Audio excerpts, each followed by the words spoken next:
আসসালামু আলাইকুম everyone, welcome my blog র্যাবিটের কিছু বরাবরের মতো আমি ইমডি আসাদ হাজির হয়েছি নতুন একটি আপডেট ব্লগ নিয়ে।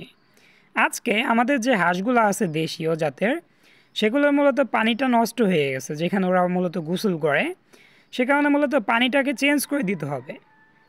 যেহেতু দিনের অধিকাংশ সময় আমাদের হাঁসগুলো এখানেই গোসল করে বা এখানেই থাকে, দেখা যায় ওদের পায়ে লেগে যায় মাটি, তারপরে দেখা যাইতেছে ওদের গা থেকে দুইটা একটা করে কিন্তু ফেদার ঝরে পড়ে, যে কারণে মূলত পানিটা একটু দ্রুতই নষ্ট হয়ে যায়। আর দুই একদিন পর পরই কিন্তু পানিটাকে চেঞ্জ করে দিতে হয়। যেহেতু আমাদের হাঁসগুলা সন্ধ্যা পর্যন্ত এইখানেই থাকে, আর আমাদের হাঁসগুলা কিন্তু অলরেডি ডিম দিতে শুরু করছে কয়েকদিন যাবত। আর কিছুদিনের ভিতর কিন্তু আমরা আরও নতুন কিছু ডিম ওদের বসিয়ে দেবো ইনকিউবেটরে। যেহেতু আমাদের কিন্তু খোপাওয়ালা বাচ্চার খুবই প্রয়োজন, বা যেগুলো হইতেছে আমেরিকান কেস্টেড ডাক সাদা যেটা দেখা যাইতেছে, এগুলোর বাচ্চাটা হইতেছে আমার খুবই পছন্দের। দ্রুত আমি মোটরটাকে বন্ধ করে দিলাম, যেহেতু আমাদের কিন্তু চাইটা ভরে গেছে পানিতে।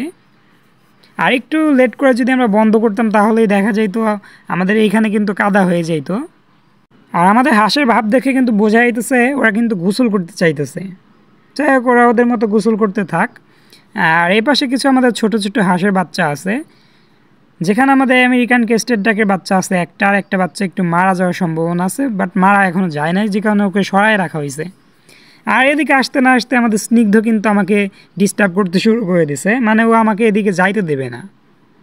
আমাদের স্নিগ্ধ মূলত একটু রাগী টাইপের, যে কারণে মূলত ও রেগে গেলে দেখা যায় আমাকে মারতে আসে মাঝে মাঝে, মানে ঠুকরাতে আসে। আর যেহেতু আমিও কিন্তু মাঝে মাঝে ওকে রাগ হলে দেখা যায় মারধর করি। এখন যেরকম ও কিন্তু আমার যাইতে দিতেছে না, একদমই কিন্তু বাধা দিতেছে যে ওইদিকে আমার যাইতে দেবে না। আর আমাদের ছোট ছোট হাঁসগুলা বা মেয়ে হাঁসগুলা দেখা যেতেছে গোসল করতে যাইতেছে সম্ভবত ওইদিকে। ওই কারণে মূলত স্নিগ্ধকেও আমি ওইদিকেই দিয়ে দিলাম পানিতে। স্নিগ্ধ মূলত পানিতে তেমন একটা যাইতে চায় না।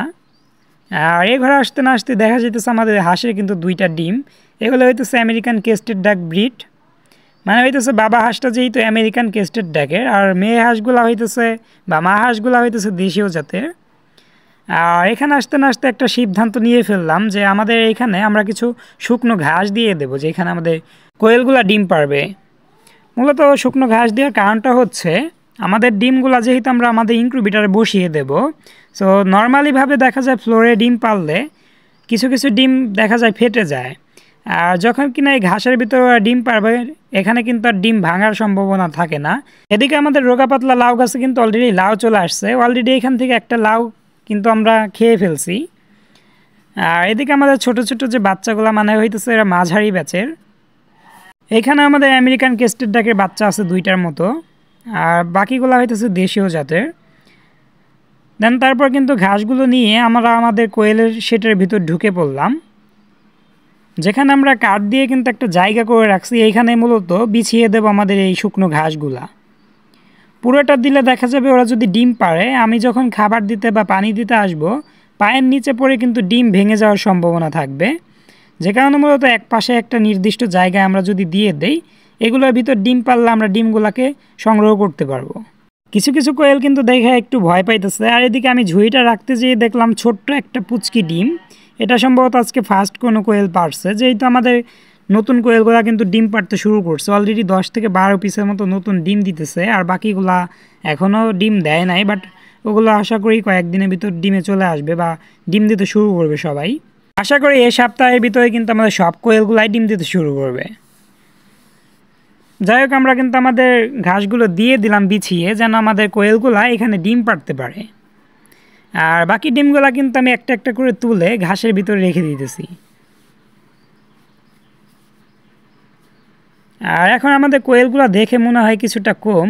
হ্যাঁ, কিছু কোয়েল আমরা এখান থেকে সেল করে দিছি, যেগুলো মূলত ছেলে কোয়েল ছিল। অযথা বাড়তি ছেলে কোয়েল আমাদের র্যাবিট পরিবারে বা আমাদের এখানে কিন্তু রেখে লাভ নেই। মূলত আমি সিদ্ধান্ত নিয়েছিলাম যে কয়েক পিসের মতো মেয়ে কোয়েল এখানে আমরা যুক্ত করে দেব, যেটা আসলে ম্যানেজ করা সম্ভব হয়ে ওঠে নাই।